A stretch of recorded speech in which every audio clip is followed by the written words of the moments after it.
사랑하는 성도 여러분, 지금 여러분들은 어느 자리에 어떤 모습으로 있습니까? 신령과 진정으로 예배드리라고 하시는 하나님 말씀 앞에 한 걸음 더 나오셔서 온전함으로 예배드리시기 바랍니다. 다 같이 묵상기도 드리시겠습니다.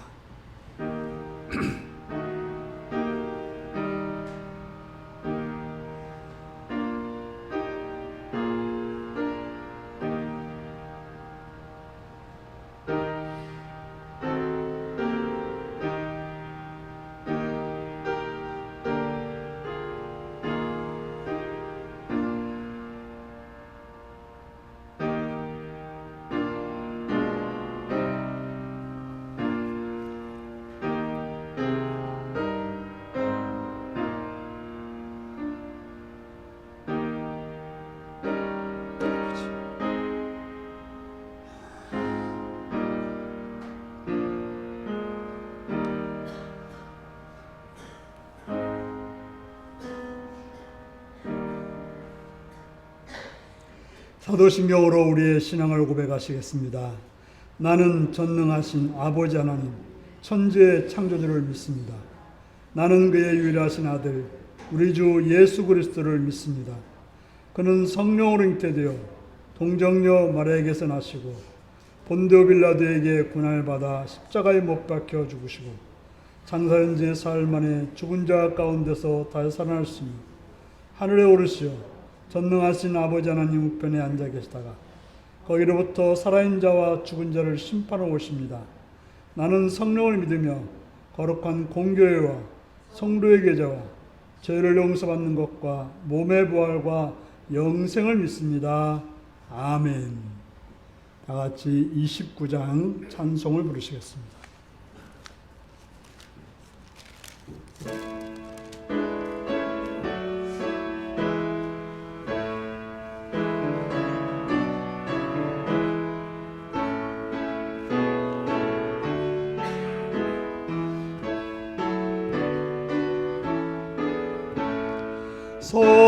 성도여 다 함께 할렐루야 아멘. 주 찬양하여라 할렐루야 아멘.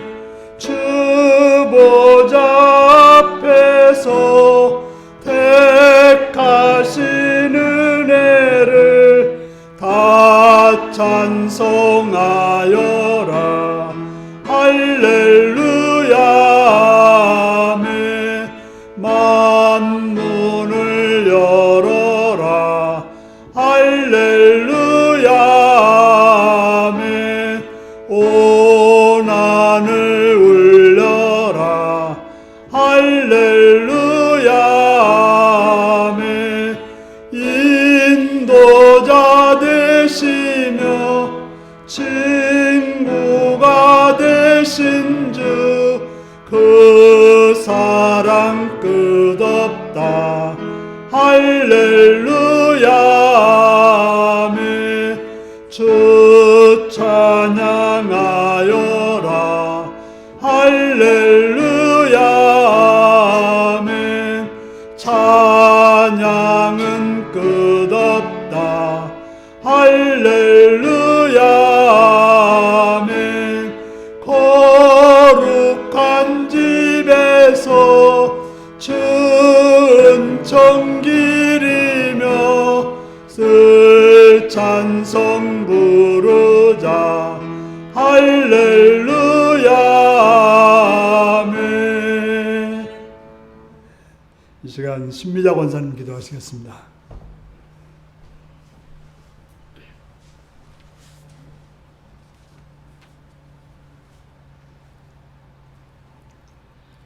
우리의 구주가 되시고 생명이 되신 예수님의 이름을 찬양하며 감사를 드립니다.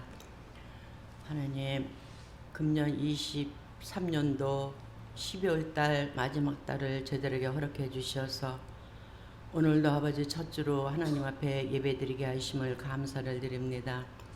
사랑의 아버지 하나님, 12월 달에는 참 기쁜 일이 많이 있음을 고백합니다. 우리 구주로 오신 예수님을 맞이할 수 있는 귀한 은혜와 복 주신 것 감사를 드립니다. 온 인류를 구원하시려고 이 땅에 천하고 천한 곳에 태어나셔서 온 백성들을 사랑하시고 우리들을 죄에서 자유함을 허락해 주신 주님의 이름을 찬양하며 감사를 드립니다. 아버지께서 독생자를 아끼시 아니고 우리에게 모든 것을 허락하여 주신 아버지, 진리와 모든 명예와 생명을 허락하여 주셨사온데 우리는 그것을 잊어버리고 우리의 생각과 우리의 고집대로 살아왔던 거 하나님 2023년도의 모든 것을 다 회개하고 내려놓을 수 있는 한 해가 되기를 원하고 간구합니다. 사랑의 아버지 하나님, 오늘도 이 자리에 모여서 하나님을 예배하는 무리들 가운데 함께하여 주셔서 마음을 열게 하시고 귀가 열리게 하시고 눈을 뜨게 하셔서 잘 보고 듣고 깨달아 실천할 수 있는 믿음으로 살아가기를 원하고 간구합니다. 오직 하나님께서 인류를 사랑하시되 특별히 우리 대한민국을 사랑하시고 하나님의 진리와 섭리로 인도해 주신 하나님께 감사를 드립니다. 그러나 이 나라가 너무나도 어수선하고 시끄럽고 비판하고 책망하고 어리석고 미련하게 살아가고 있는 이 나라를 불쌍히 여기시고 긍휼히 여겨 주시옵소서. 바르게 정치해 나갈 수 있도록 도와주시며 정치인들에게도 정말로 정직한 정치를 해나갈 수 있도록 도와주시고 부정부패가 없는 나라로 세워주시고 악한 무리들은 하나님 함께하여 주셔서 그들이 하나님 앞에 바로 설 수 있는 귀한 백성들 다 되기를 원하고 간구합니다. 법관들과 국회들 하나님 그들이 어리석고 미련한 마음 갖지 않고 정말로 정직한 마음으로 이 나라 국회를 잘 다스리게 하시며 법관들은 법을 잘 다스려서 공의가 사라지게 하시고 불평이 사라지게 하시고 공의가 바로 설 수 있는 이 나라가 되기를 원하고 간구합니다.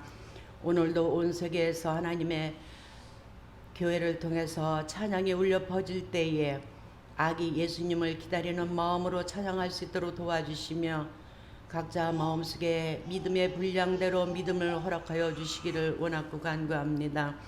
오늘도 특별히 우리 율육교회를 사랑하신 아버지, 이 시간에 나와서 하나님을 예배하는 무리들 가운데 성령님께서 우리의 마음 각자 마음속에 성령의 마음으로 주님을 찬양하는 마음으로 인도하여 주시기를 원하고 간구합니다. 이 시간에도 귀한 말씀 준비하여 증거하시는 목사님께 능력과 권능으로 함께 하시고 성령 하나님이 말씀해 주시고 가르쳐 주시고 듣는 무리들이 그 말씀을 통해서 은혜 받게 하시며 아멘 할 수 있도록 주님 도와주시기를 원하고 간구합니다. 악한 마귀 사탄으로 욕받지 않게 하시고 성령 하나님 우리의 마음속에 친히 역사하시고 주관하여 주셔서 이 말씀 속에서 하나님을 만나게 하시고 발견할 수 있도록 주님 도와주시기를 원하고 간구합니다. 모든 예배를 주님이 함께 하시고 주관하셔서 악한 영으로 욕받지 않게 하시고 우리들이 온전히 하나님을 예배할 수 있는 귀한 은혜의 시간이 되기를 원하고 간구하며 예수님의 이름으로 감사하며 기도드리옵나이다.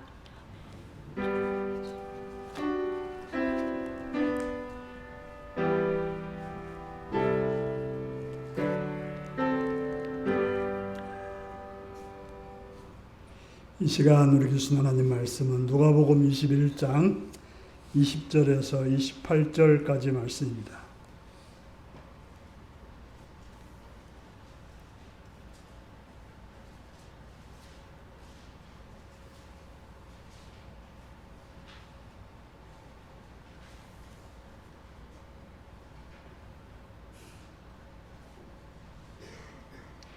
누가복음 21장 20절입니다. 교독하시겠습니다. 너희가 예루살렘이 군대들에게 에워싸이는 것을 보거든 그 멸망이 가까운 줄을 알라.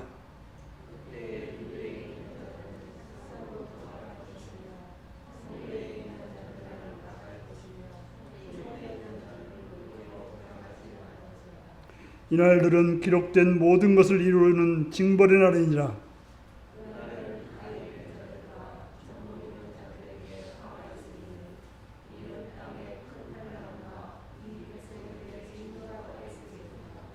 그들이 칼날에 죽임을 당하며 모든 이방에 사로잡혀 가겠고 예루살렘은 이방의 때까지 차이까지 이방인들에게 발필이라.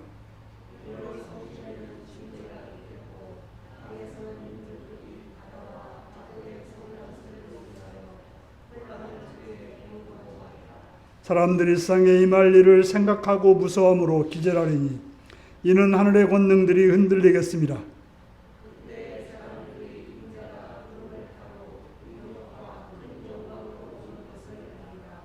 같이 읽습니다. 이런 일이 되기를 시작하거든 일어나 머리를 들라 너희의 속량이 가까웠느니라 하시더라. 아멘. 어린이들을 위한 기도를 드리겠습니다. 참으로 능력과 권능이 충만하신 아버지, 주의 크신 사랑으로 이 땅의 어린이들을 허락하셔서 자라게 하시고 그들을 통해서 우리에게 은혜를 맛보게 하심을 감사드립니다. 주님, 이 어린 생명들에게 하나님의 은혜로 건강하게 자라게 하시옵시며 지혜롭게 자라게 하시옵시며 밝고 맑게 자라서 하나님의 성품으로 충만한 복된 어린이들이 되도록 도와주옵소서. 믿음의 가정에서 자라오니 아버지, 믿음의 부모들에게 바른 믿음으로, 선한 믿음으로, 아름다운 믿음으로 모범을 보여서 그 보여지는 걸 통해서 자녀들이 잘 자라도록 도와주시옵시며 또한 그런 믿음들이 계속해서 이어나가는 귀한 역사가 있게 하여 주옵소서. 부모들에게 지혜를 더하시옵시며 능력을 더하시옵시며 여유와 또한 용납과 선함으로 그 일들을 잘 감당할 수 있도록 은혜를 주시옵소서. 그들이 거하는 가정과 또한 학교와 어린이집을 붙들어 주셔서 하늘의 은혜로 지켜주셔서 악한 것들이 틈타지지 못하도록 막아주시옵시며 오직 선하신 주의 뜻이 선생님들과 친구들과 여러 환경들 속에 함께 하셔서 선하고 복된 역사가 그들에게 있게 하여 주옵소서. 주를 바라오며 예수님의 이름으로 기도드리옵나이다. 아멘. 이제 다 같이 나셔서 찬송가 104장으로 찬양을 들으시겠습니다.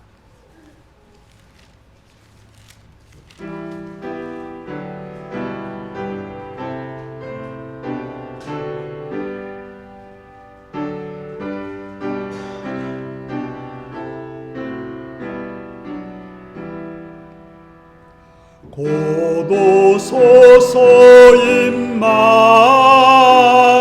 임마누엘 오 구하소서 이스라엘 급포로 생활 고달파 메시아 기다립니다.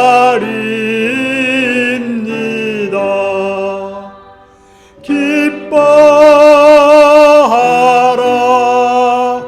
이스라엘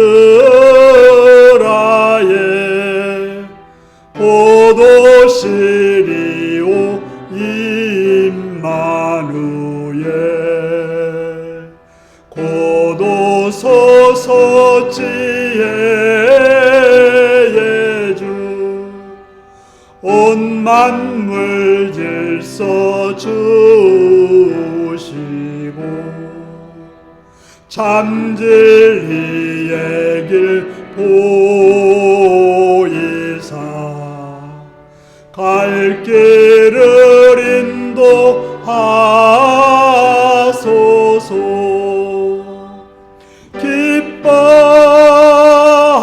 기뻐하라 이스라엘 고도시리오 임마누엘.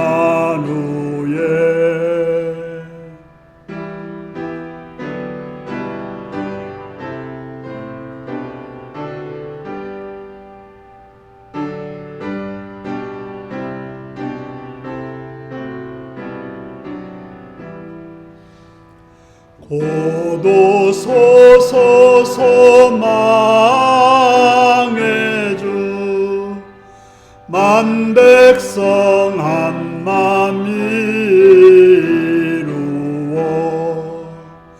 시기와 분쟁 없애고 참 평화 채워 주소서. 기뻐하라 이스라엘, 곧 오시리오 임마누엘. 아멘.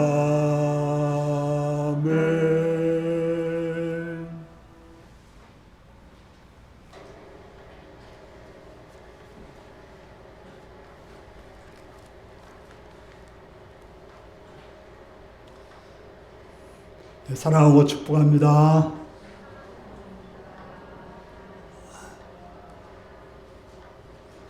예수님을 사랑하시면 아멘 하시기 바랍니다. 아멘. 시간 말씀 듣고 은혜 받기 원하시면 아멘 하시기 바랍니다. 아멘. 오늘은 누가복음 21장 20절에서 28절까지의 말씀을 가지고 멸망의 날이 오기 전에 라는 제목으로 말씀을 나누겠습니다.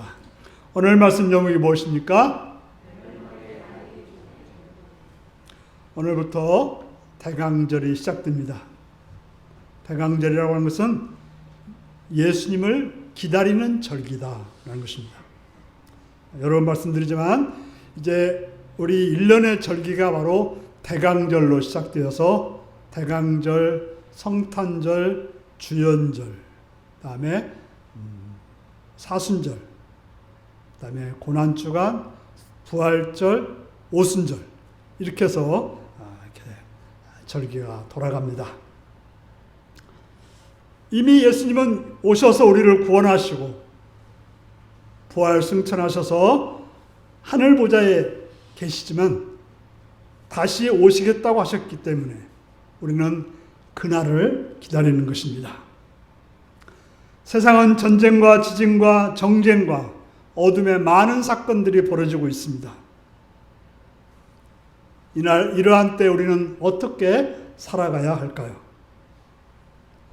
오늘 본문에서 다루고 있는 주제는 로마인에 의해서 멸망당한 예루살렘에 관한 이야기입니다. 예루살렘의 멸망은 구약 세대를 마감해주는 놀라운 사건입니다. 그런 사건이 우리 주님의 입술을 통해서 묘사되고 있음은 타당하고 적절한 일입니다.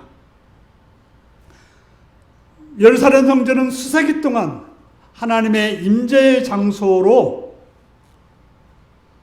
그 거룩한 성의 마지막 날들에 대한 예언이 가장 주목받게 되는 것은 당연한 일인 것입니다.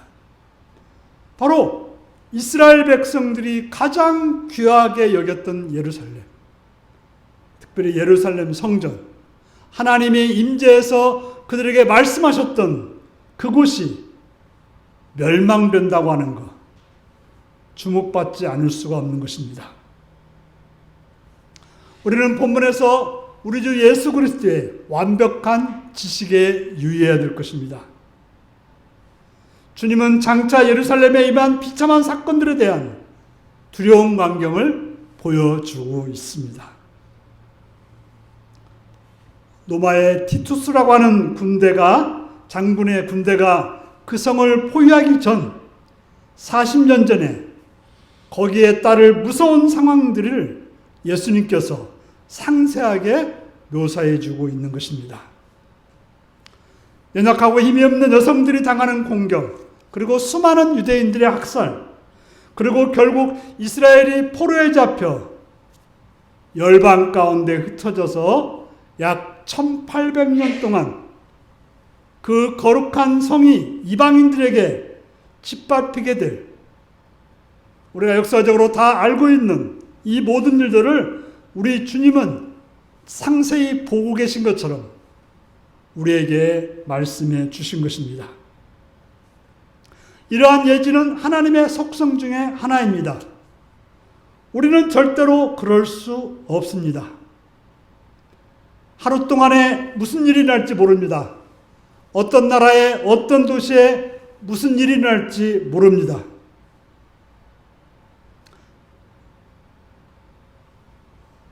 작년에 일어난 일이지만 이태원에서 무슨 일이 났습니까? 놀러 갔던 청년들이 죽고 말았습니다. 거기서 그러한 사건이 일어난다고 생각했다면 누가 거기 가서 죽겠습니까? 모르기 때문에 그런 일이 당하는 것입니다. 40년 전을 예언한다는 것은 인간의 능력을 초월하는 것입니다. 물론 예언서들이 많죠. 무슨 일이 일어날 거다. 그런데 그저 뜬구름 잡는 것이지 실제로 정확하게 예언된 것은 없습니다. 그래서 이사야는 이러한 사실에 대해서 아주 엄숙하게 말합니다. 나는 하나님이라 나 같은 이가 없느니라. 내가 시초부터 종말을 알리며 아직 이루지 아니한 일을 옛적에 보이고 이루기를 나의 뜻은 설 것이니 내가 나의 모든 것을 기뻐하는 것을 이루리라. 시초부터 종말을 알고 계시는 분, 아직 이루지 않은 일을 옛적부터 보이시는 분이 하나님이시고, 하나님은 결국 하나님의 기쁘신 뜻을 이루시는 분이라고 말씀하고 있는 것입니다. 장차 나타난 일에 대하여 본문의 우리 주님처럼 권위를 가지고 말할 수 있는 사람은 인간이시면서 하나님이 되시는 예수님밖에는 이룰 수 없는 것입니다. 참된 그리스도인들은 항상 그리스도의 완전한 지식에 염두를 두어야 되는 것입니다.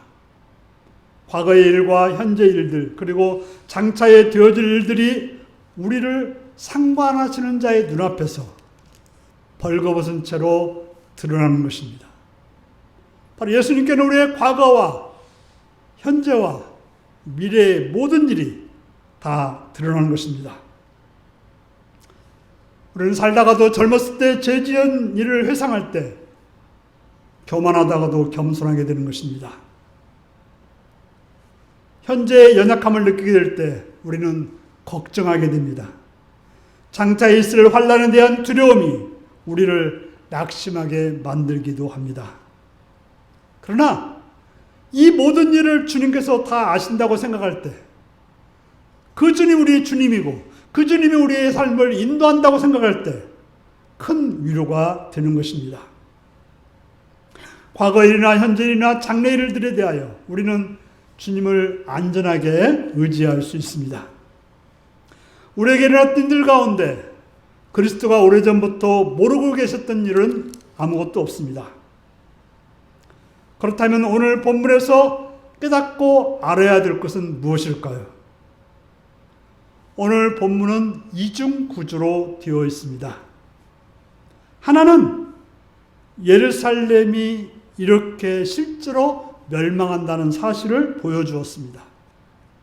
바로 구체적으로 어떤 일을 당할 것인지 보여주었고, 두 번째로는 예루살렘의 실제 멸망 사건을 통해서 그것을 상징 삼아 그와 같이 예루살렘이 멸망하듯이 예수님이 예언하는 것이 실제로 성취되어서 온 세상이 최종적으로 종말이 이루어지고 심판을 받게 된다고 하는, 바로 예수님이 다시 오셔서 심판하신다는 사실, 바로 이 구약의 예루살렘이 무너졌던 것이 이루어졌듯이 나중에 예수님이 종말에 이룰 일도 이루어진다고 하는 사실을 말하고 있는 것입니다. 예루살렘 멸망은 앞으로 일어날 일은 사건과 별개 같지만, 그러나 그것은 우리가 앞으로 닥치게 될 실제를 설명하는 중요한 사건이 되는 것입니다. 20절을 한번 읽겠습니다. 시작. 너희가 예루살렘이 군대들에게 에워싸이는 것을 보거든 그 멸망이 가까운 줄을 알라. 그들은 예루살렘이 에워싸이는 것을 보았습니다. 주 66년경에 바로 로마와 유대와의 전쟁이 있었던 것입니다. 그 전쟁은 66년부터 73년도까지 거의 10년 동안 일어난 전쟁입니다. 역사가 요세푸스가 쓴 글에 보면 이 전쟁이 얼마나 참혹했는지, 지금도 그 유물들을 찾아볼 수 있다고 합니다. 이스라엘 땅에 가면 최종적인 항거 요새지였던 마사다 요새가 있습니다. 요즘은 그것이 관광 명소가 되어서 성지 순례를 가는 성도들이 꼭 복원하는 장소라고 합니다. 마사다 요새는 제가 오늘 아침 이제 구글을 통해서 찾아봤는데요. 정말 난공불락의 천연 요새로 이루어져 있습니다. 예루살렘도 마찬가지로 높은 언덕에 자리 잡고 있어서 어지간해서는 함락될 수 없는 장소입니다. 그래서 우리가 사무엘서를 보면 여보스 사람들이 다윗이 그 예루살렘을 정복하려고 하니까 절름발일지라도 네가 오는 것을 다윗이 쳐들어오는 것을 막을 수 있다라고 비웃었습니다. 그럴 정도로 그들은 자신이 있어. 예루살렘은 아주 그 요새였기 때문에 그랬던 것입니다. 그런데 그것보다 더 훨씬 더 마사다라고 하는 요새는 더 난공불락의 요새였던 것입니다. 그런 장소에 있었습니다. 그런데 마가복음 13장 2절에 보면 그 장소가 어떻게 됩니까? 돌 하나도 돌 위에 남지 않고 다 무너뜨리라고 말하고 있는 것입니다.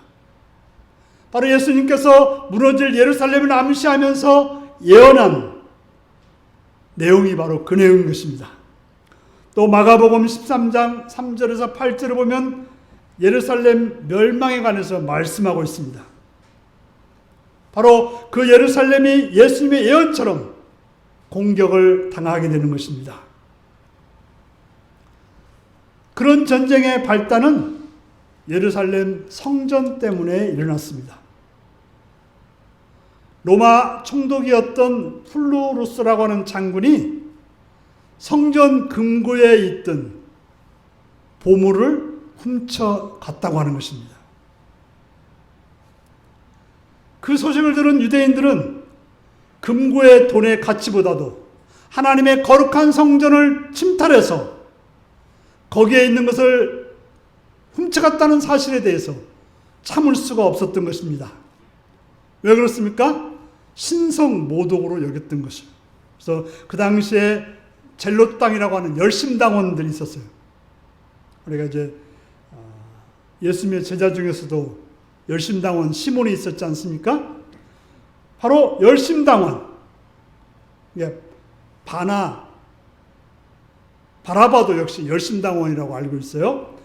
그 열심당원들은 폭력으로라도 노아와 싸우겠다고 했던 사람들이 열심당원인데 도저히 그 소식을 듣고 참을 수가 없었어요. 절대로 저 노아가 하나님의 거룩한 성전을 침탈해서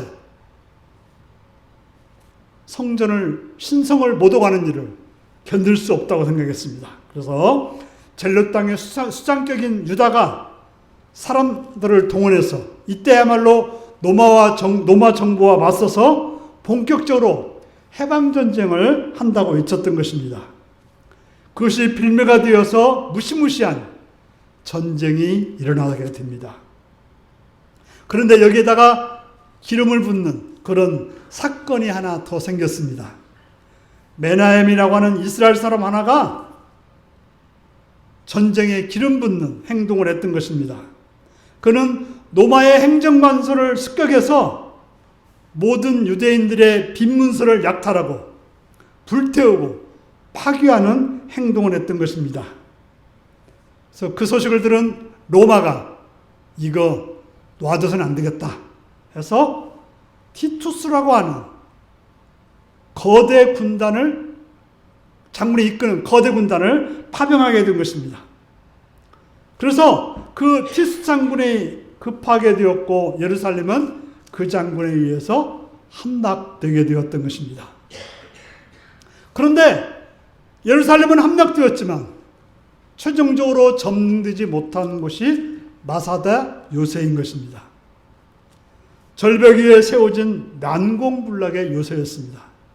그래서 로마는 어떻게 했는가 하면 도저히 올라갈 수 없으니까 옆에다가 토성을 쌓았어요.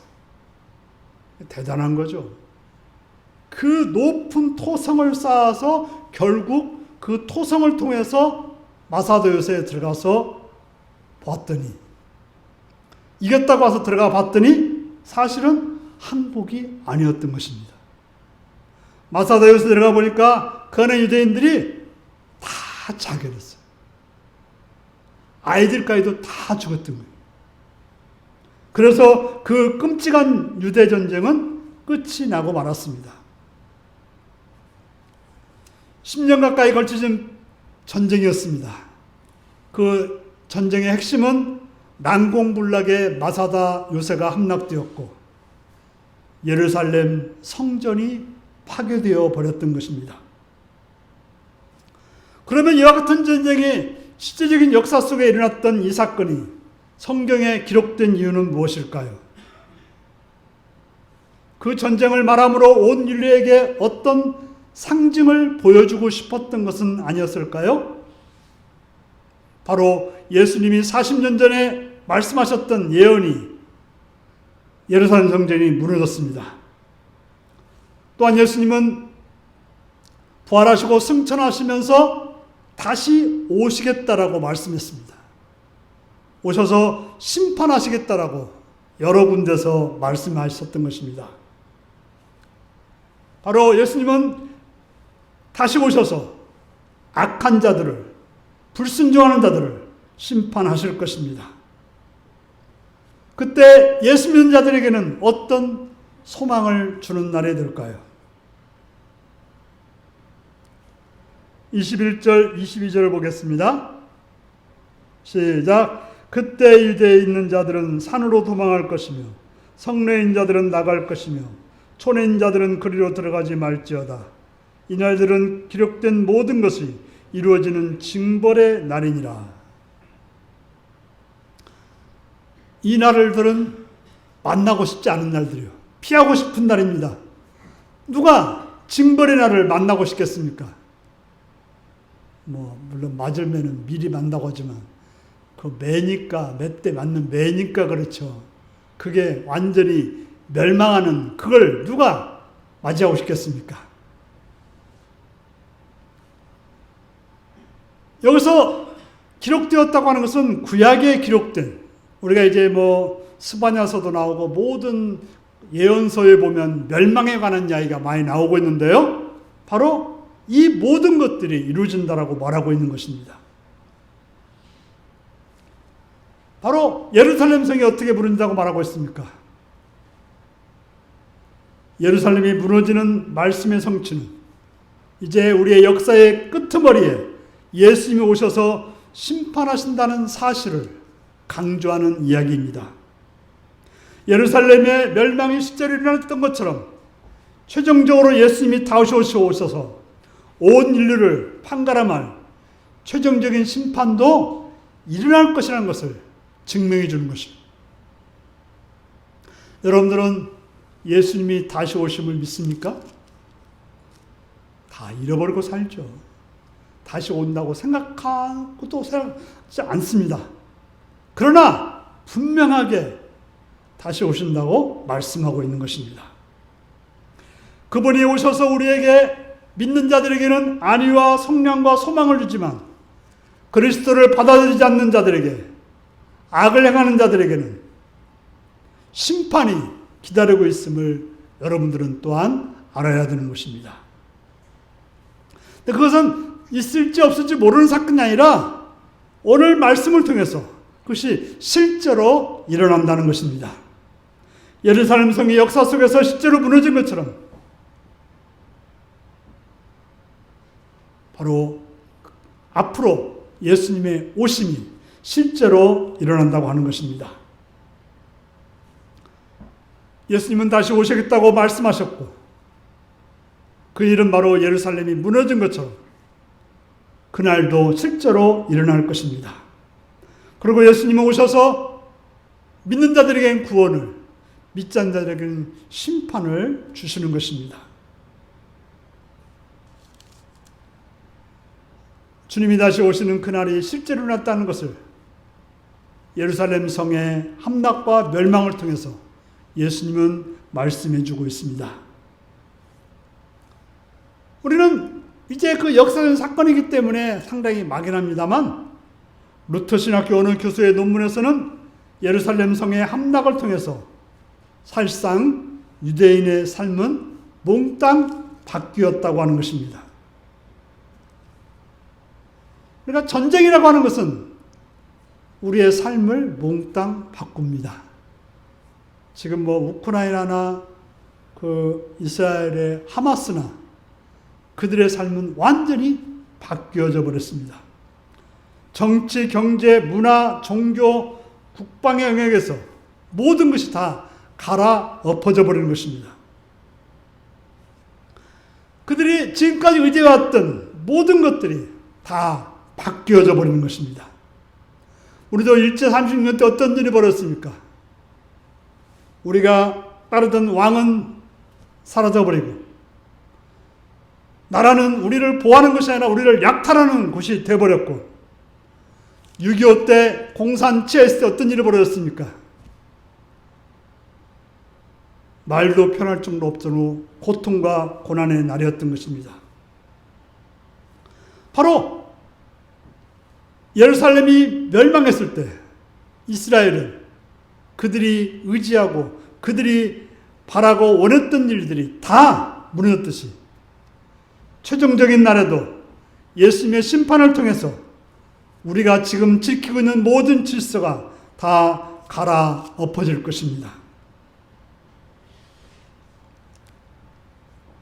바로 믿는 자들에게는 소망과 안위가 다가오겠지만, 예수 믿지 않나 구원받지 못한 사람들에게는 두려움의 날이요 심판의 날이 될 것입니다. 그래서 누가복음 19장 42절 44절을 보면 한번 다시 보시겠습니다. 누가복음 19장 42절 44절입니다.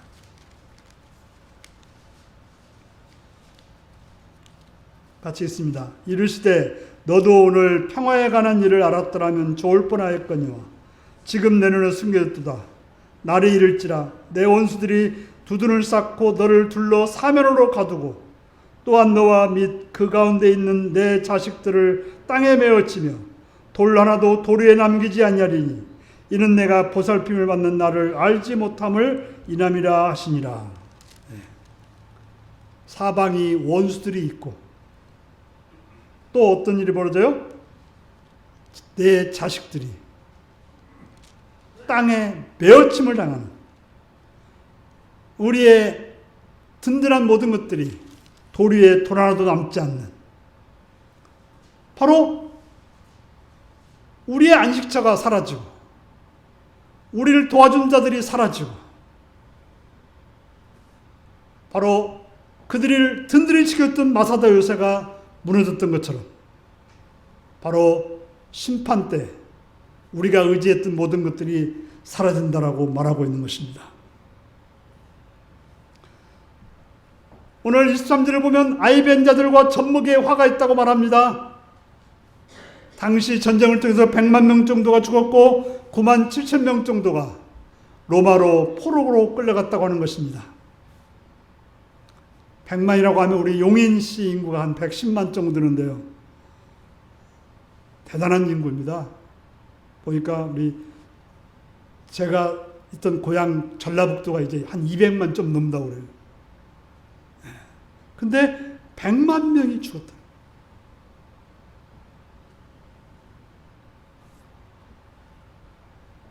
오늘날의 수치 기준으로 봐도 유대 전쟁은 무시무시한 전쟁이었습니다.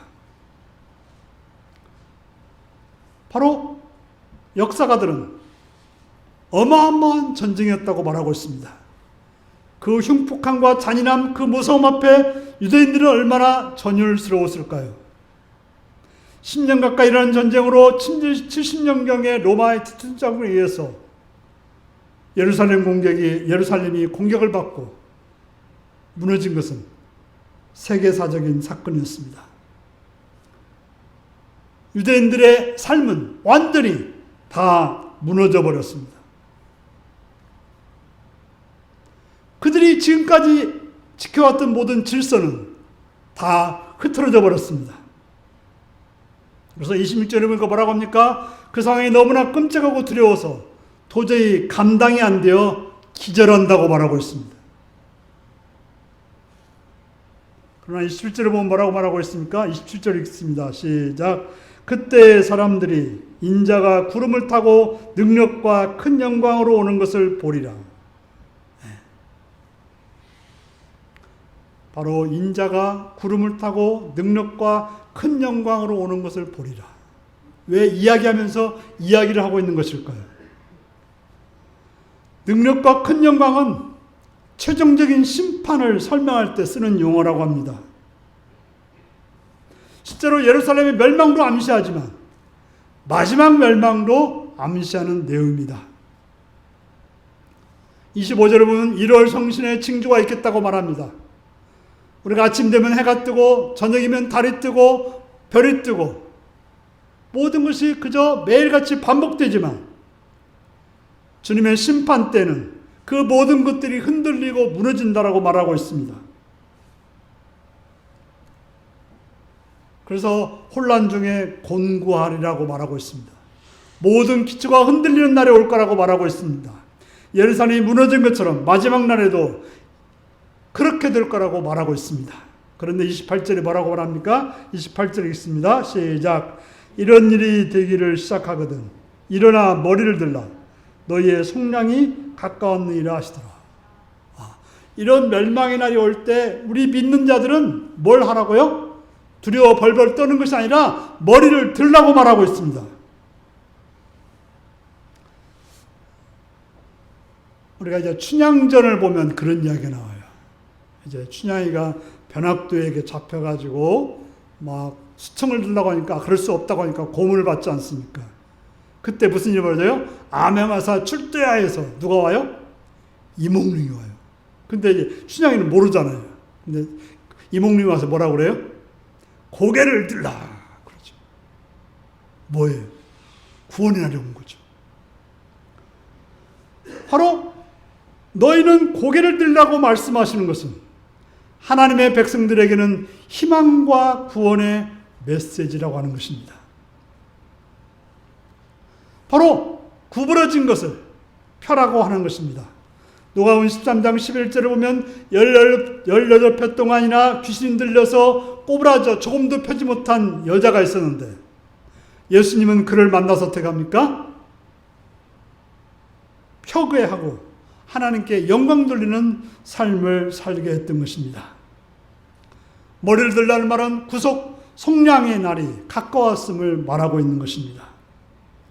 머리를 들라는 말은 하나님의 구원을 앞둔 자는 구원의 날이요 속량의 날이요 구속의 날입니다. 하지만 그렇지 않은 자들에게는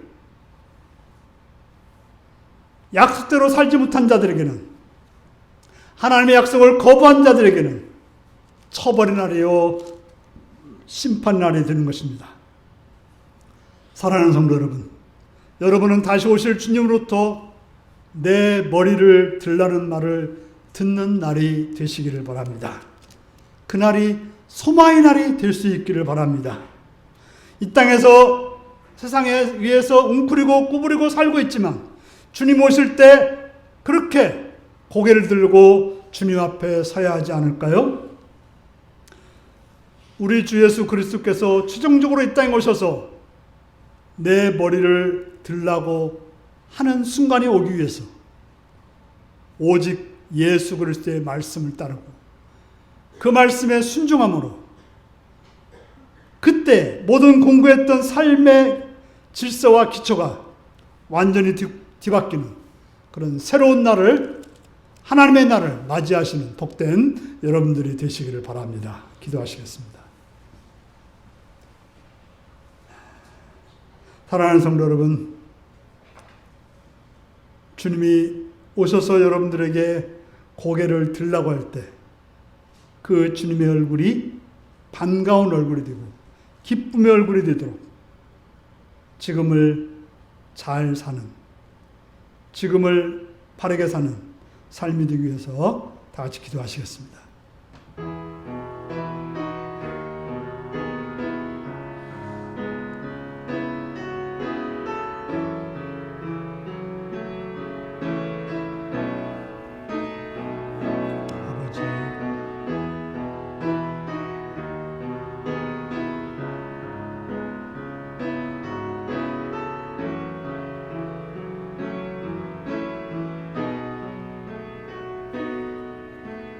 주여.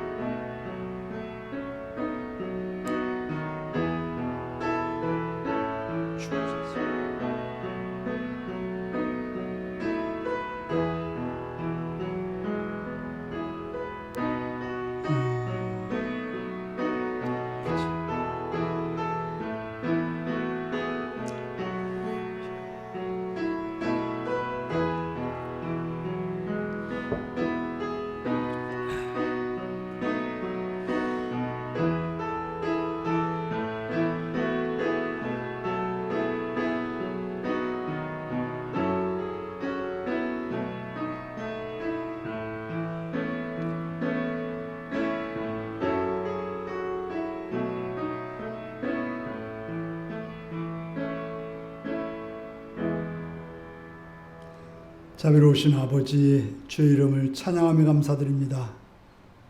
오늘들로 하여금 예루살렘의 멸망이 보여진 것처럼 우리 앞에도 마지막 때가 있음을 기억하고 그날을 위해 준비하는, 그래서 주님을 고개 들어 맞이할 수 있는 복된 성도들이 되게 하여 주시옵소서. 예수님의 이름으로 기도합나이다. 아멘. 찬송가 484장을 부르시겠습니다.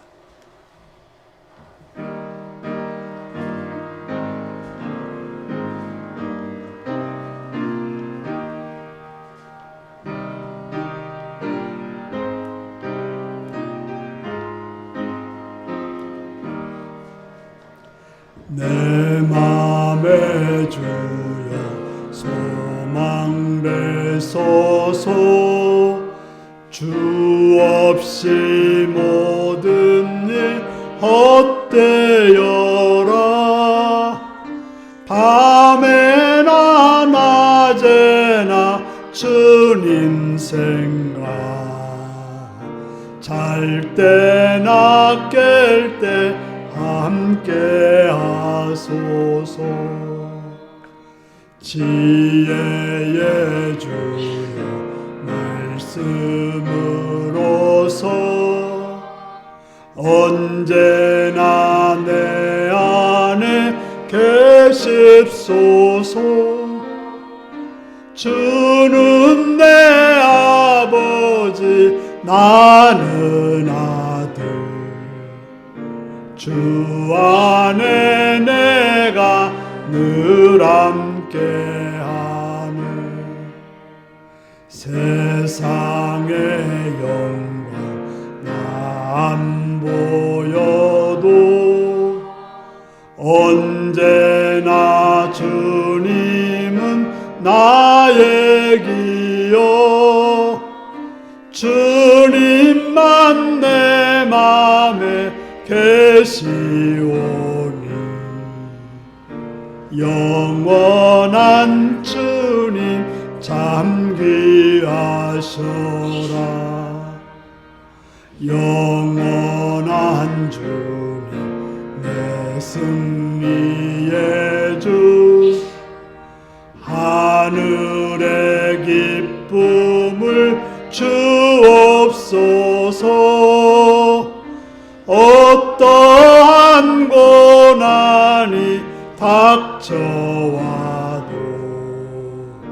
만유의 주여 소망 되소서.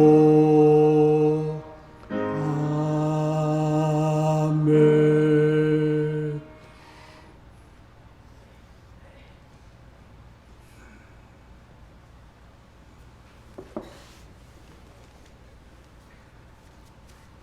십일정 오정훈, 김명수, 김재각, 김삼래 권사님, 서성은 권사님, 김승철, 구민진 집사님 들으셨습니다.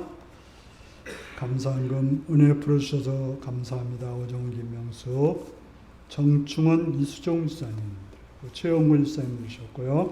박명원 형제님 들으셨고요. 예배드리게 하시면 감사합니다. 이몽빈, 장정순 권사님 들으셨습니다. 유영섭, 신미자 권사님 감사합니다. 들었습니다. 성경금 오정훈, 김명숙, 김재각, 김삼래 권사님 들으셨습니다. 기도하시겠습니다. 참 좋으신 아버지의 사랑을 찬양하며 감사합니다.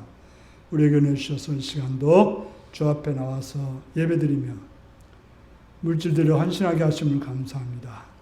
11조를 드립니다. 하나님이 주인 되심을 믿는 믿음으로, 고백하는 믿음으로, 선포하는 믿음으로 11조를 드렸습니다. 드리는 성필들을 기억하시옵고 그들의 삶에도 그런 고백대로, 선포대로 하늘의 은혜로 충만히 채워 주옵소서.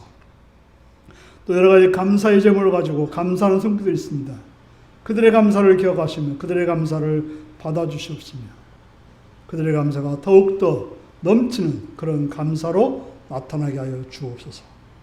성경을 드립니다. 옛날에 확장을 위해서 물질들이 헌신했사오니 그들의 삶에도 복과 은혜로 충만히 채워 주옵소서. 또한 주령을 드립니다. 드려진 손길들을 기억하시고 그들의 삶에도 하느님의 약속대로 풍성함과 복으로 충만케 하여 주옵소서. 준비하지 못한 손길들이 있사오니 기억하시옵고 은혜로 인도하여 주옵소서. 예수님의 이름으로 기도하옵나이다. 아멘.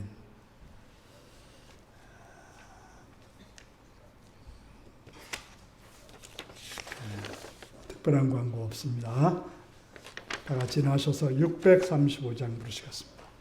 오늘 찬양 예배가 있습니다. 식사도 있습니다. 기억하시기 바랍니다.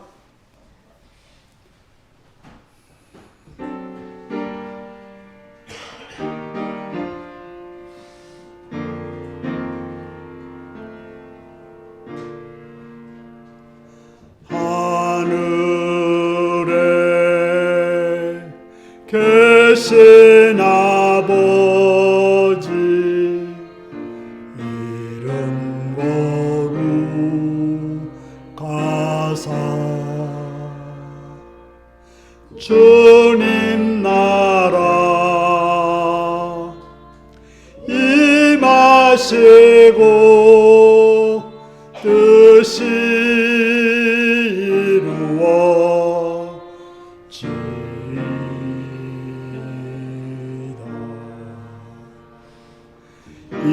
일용할 양식 주시고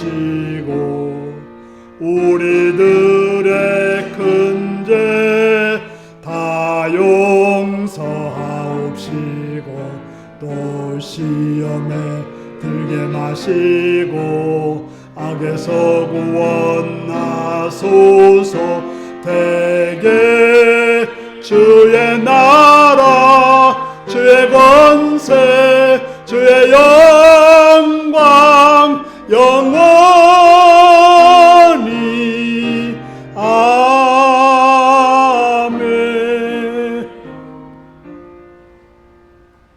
사랑하는 성도 여러분, 예루살렘의 멸망을 우리는 알고 있습니다. 예수님이 말씀하셨습니다.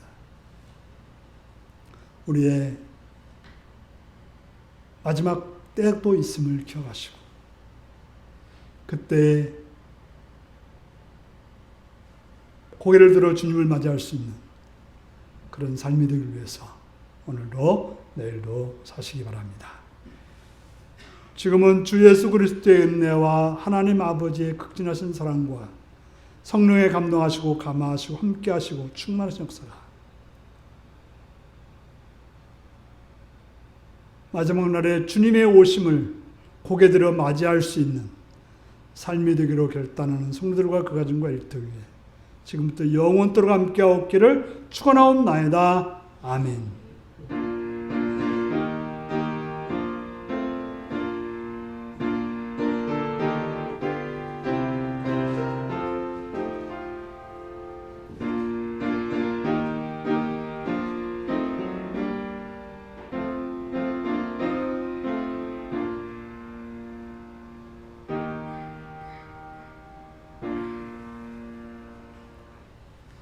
주님이 다시 오실 때 고개 들어 맞이할 수 있도록 준비하겠습니다.